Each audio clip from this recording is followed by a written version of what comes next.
So, are you waiting for the bus? Yeah, yes I am. You look oddly nervous. I'm trying to study for my APWH history exam, but I don't quite remember 1750s to 1900s. Does the name John Locke ring a bell? What the? Who? The Declaration of Independence? Was that French or German or something, or?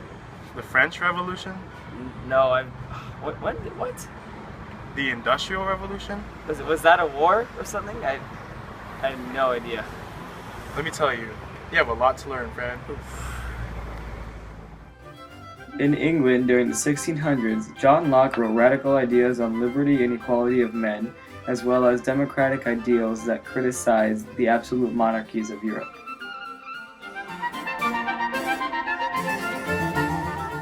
Through the use of the printing press, Enlightenment ideas from Europe were able to spread across the Atlantic to American authors such as Thomas Paine.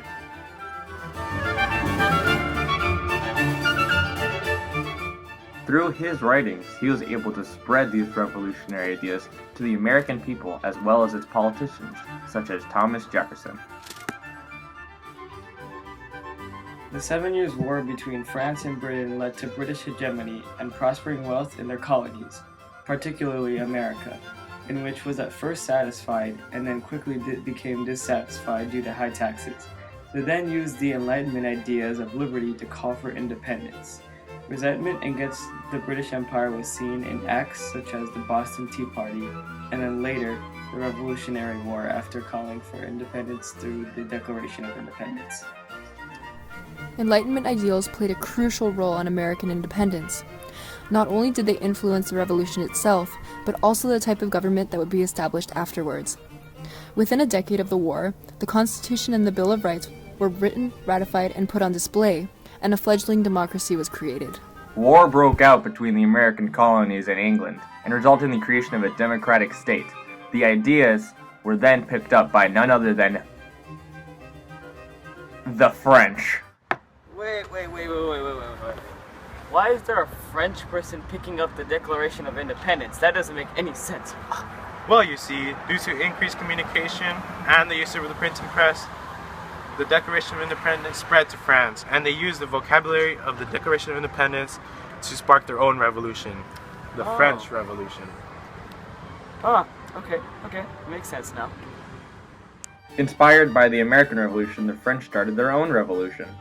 After having many issues, the new democratic state of France came under the control of military leader Napoleon Bonaparte, whose ambitious ideas included invading Russia.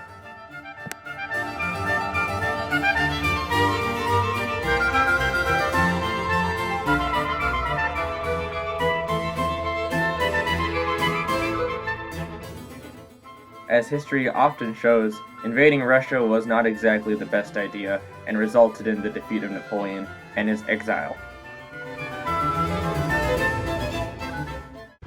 Wow, that was awfully violent. Yeah, a lot of these very violent revolutions spread around the world and inspired people to start their own, like Toussaint Louverture, who was the leader of the Haitian Revolution, which, keep in mind, was the only successful slave revolt in history.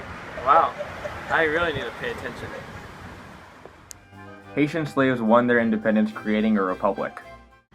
Wow, thank you very much. Oh, my bus is here. I think I gotta go. I'll see you later. Alright, I'll get the next one.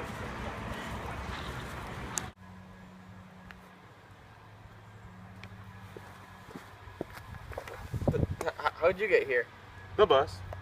Oh, okay. I didn't finish my lesson. You're right. So, Simon Bolivar... In an attempt to create political stability and a unified South America, Simón Bolívar brought together Venezuela, Colombia, and Ecuador to create Gran Colombia. On the topic of imperialism, the scramble for Africa was the main event, fueled by the thought of racial superiority, in which France took much of North Africa, Germany much of Central Africa, and England much of South Africa. These colonies would not be decolonized until much later in the next time period. So what's the deal with slaves and slavery? Well, in 1833, the British Parliament abolished slavery, and in America, the abolishment of slavery came in a more violent manner, the Civil War. Once Abraham Lincoln announced the Emancipation Proclamation, the industrialized Northern Union and the agrarian Southern Confederates fought over the abolition of slavery.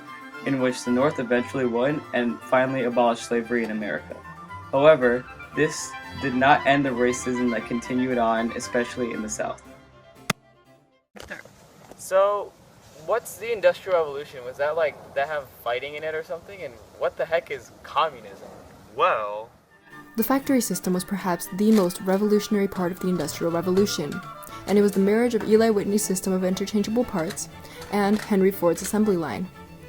These were incredibly important developments in manufacturing, and they made the factory system widely profitable, but they also came with social costs in that they decreased individuality within the working class. The railroad system helped to diffuse industrialization. However, not everyone liked this concept, especially not Karl Marx, who pointed out that factory workers were being exploited as a result of capitalism. He wrote the Communist Manifesto with Friedrich Engels in order to support the working class. One major consequence that came with European hegemony during this time period included England's colonization of India as well as France's colonization of French Indochina. Also, as much as Southeast Asia and Africa was colonized, not to mention the spheres of influence over the Qing dynasty in China and the capitulations affecting the Ottoman Empire. Early colonizers moved to these lands and set up their own settlements in these areas. With colonization and improvements in technology of transportation, mass migrations became more frequent. So, when did India start fighting for its independence? Well, in 1883, the Indian National Congress was set to get greater autonomy from the British Empire. However, they did not achieve full independence until the year 1947.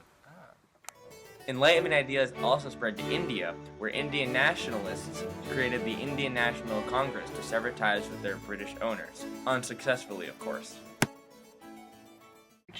Oh, by the way, I never asked for your name. Dawson, Reldon Dawson. Oh, and how do you know all this stuff? I lived through it. Oh, there's my bus. Dawson, out.